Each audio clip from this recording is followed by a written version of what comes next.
Sébastien Arsac, bonsoir. Vous êtes porte-parole de l'association L214 et vous venez à nouveau de publier une vidéo choc sur un abattoir. En l'occurrence, il s'agit de l'abattoir de Limoges. Une vidéo tellement choc qu'on ne peut pas la passer en plein après-midi. Alors on va juste voir les parties les moins dures, les moins rudes. Justement, peut-être vous pouvez nous décrire ce qu'on ne va pas montrer et ce que vous avez vu dans cet abattoir de Limoges. Il y a deux pans. Alors, il faut savoir que c'est un des plus gros abattoirs publics de France, le plus gros abattoir public de France. Et c'est 1000 bovins qui sont abattus chaque semaine, plus des cochons et des moutons dans cet abattoir. Il y a deux volets. Il y a le volet vraiment réglementation sur les modes d'abattage. Donc, on voit des bovins qui reprennent conscience sur la chaîne, des étourdissements qui sont loupés, l'utilisation d'aiguillons électriques dans les yeux des animaux. Et un autre volet sur l'abattage de vaches gestantes, qui est un volet dont on prend connaissance pour la première fois. C'est-à-dire qu'à l'abattoir, il se trouve qu'il y a un nombre non négligeable de vaches qui sont pleines, qui portent des petits veaux, qui sont abattus.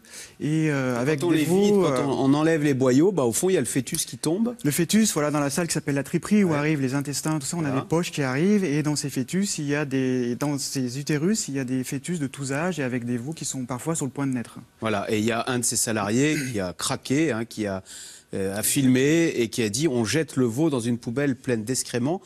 Pourquoi, d'ailleurs, c'est la première question, pourquoi est-ce que les éleveurs envoient à l'abattage des vaches gestantes qui portent un veau? Donc, parce qu'on se dit qu'un veau, ça a une valeur.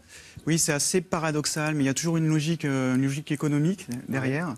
Alors, si on regarde sur les vaches laitières, donc celles qui sont utilisées pour produire du lait, c'est souvent des vaches Holstein, vous savez, les noires et blanches.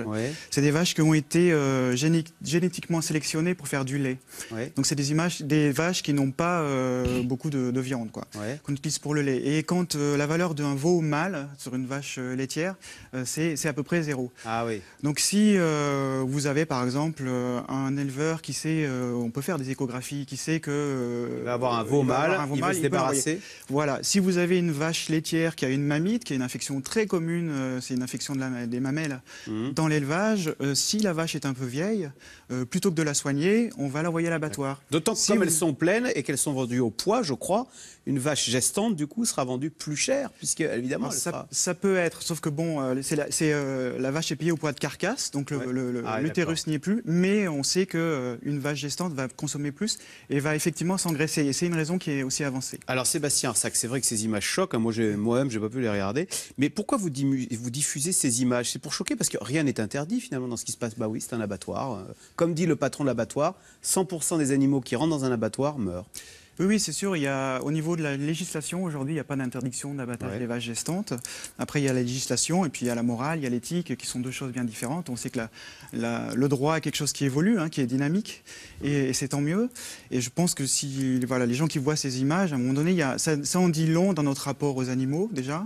C'est-à-dire qu'il n'y a pas de limite. Faire évoluer la loi pour interdire l'abattage de vaches gestantes? C'est quelque chose, oui, à court terme, c'est qu'il y ait une loi pour qu'on interdise l'abattage des vaches gestantes. L'Allemagne l'a proposé au niveau de la Commission européenne, mais il y a aussi quelque chose de symbolique qui dit qu'on peut tout faire, on peut tout se permettre avec les animaux. C'est-à-dire que si on considère que c'est un peu trop cher de soigner une vache, qu'on l'envoie à l'abattoir, ça veut dire qu'on a une relation avec ces animaux qui est celle de notre société aujourd'hui, de déprécier totalement, Alors qu'on sait qu'au niveau éthologique, les animaux sont des êtres sensibles, qui partagent avec nous une capacité de ressentir le plaisir, la souffrance, la douleur. Et en fait, on devrait se poser des questions en tant que consommateur, c'est une responsabilité collective. Mais que cherchez-vous à interdire les abattoirs? Le maire de Limoges, qui est propriétaire de cet abattage, vous accuse de vouloir ruiner la filière bovine du Limousin. C'est peut-être les images qui se passent derrière les abattoirs qui est problématique, et non pas le fait de montrer une réalité, une vérité qu'il y a derrière les murs. De fait, il y a une légitimité par rapport à ça. L'association L214 est contre la viande. Oui, tout à fait. Mais Mauricio, le lanceur d'alerte, qui travaille depuis 6-7 ans dans cet abattoir... Qui vous a donné ces vidéos. Il est choqué par ça, Lui, il consomme de la viande, d'accord. On n'a pas la même idée là-dessus. Mais lui, il estime que ces images, on a le droit de savoir. On a le droit, lui, il a été choqué la première fois où il a ouvert une poche d'utérus. Il a lâché son couteau, il a appelé son responsable, il a dit mais regarde, qu'est-ce qu'il y a là? Et son responsable il a dit mais quoi, qu'est-ce qu'il y a? Bah, tu vois pas, il y a un veau. Il dit, bah, tu le mets à la poubelle, le placenta tu mets dans cette benne et on continue. Et vas-y parce qu'il y a du travail derrière, quoi. Lui, le consommateur, il a le droit de savoir ce qui se passe derrière les murs des abattoirs. Et à partir de là, c'est à chacun de déterminer en son âme et conscience, est-ce qu'il veut continuer ou non à consommer de la viande? Est-ce qu'il veut diminuer sa consommation de viande?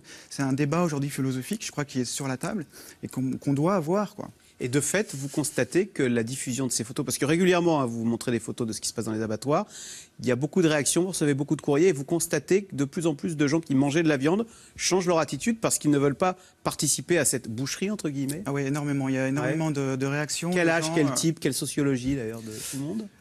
Aujourd'hui, si on regarde sur notre page Facebook, on a beaucoup de femmes. On a peut-être 75% de femmes qui suivent sur la page Facebook.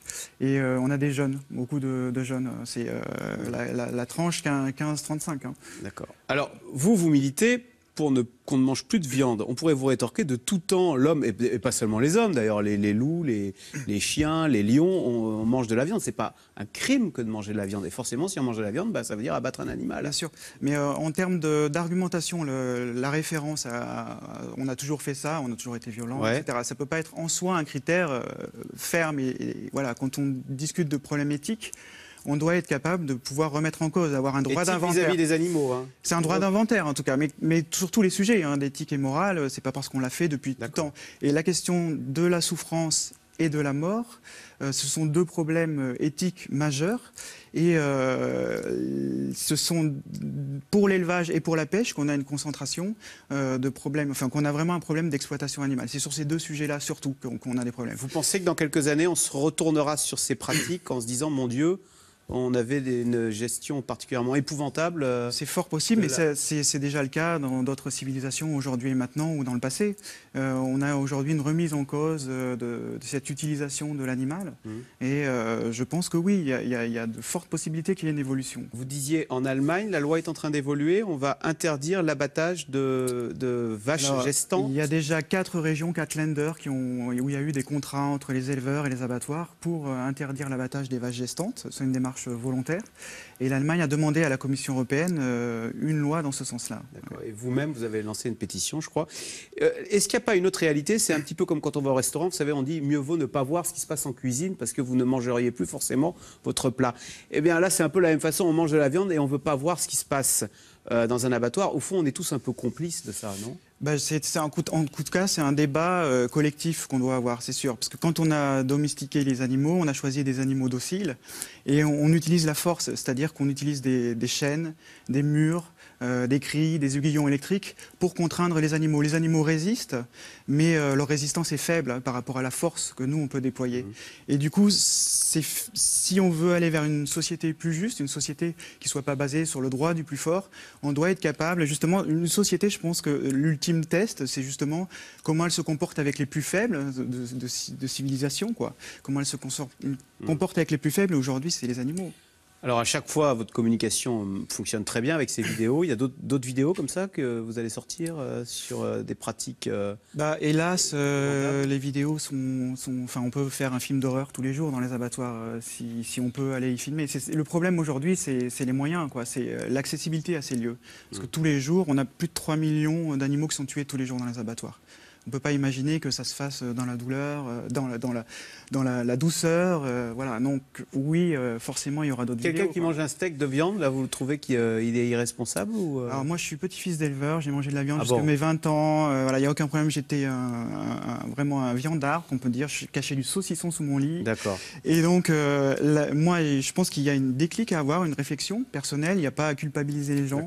Il y a plein de choses à faire, diminuer la consommation de viande, mettre de l'éthique dans son assiette. Merci beaucoup Sébastien Arsac, donc porte-parole de l'association L214. Merci. Restez avec nous tout de suite. Bruce Toussaint, c'est dans l'air, qui revient sur le débat de la primaire hier, la primaire de la droite. Qu'a révélé ce débat?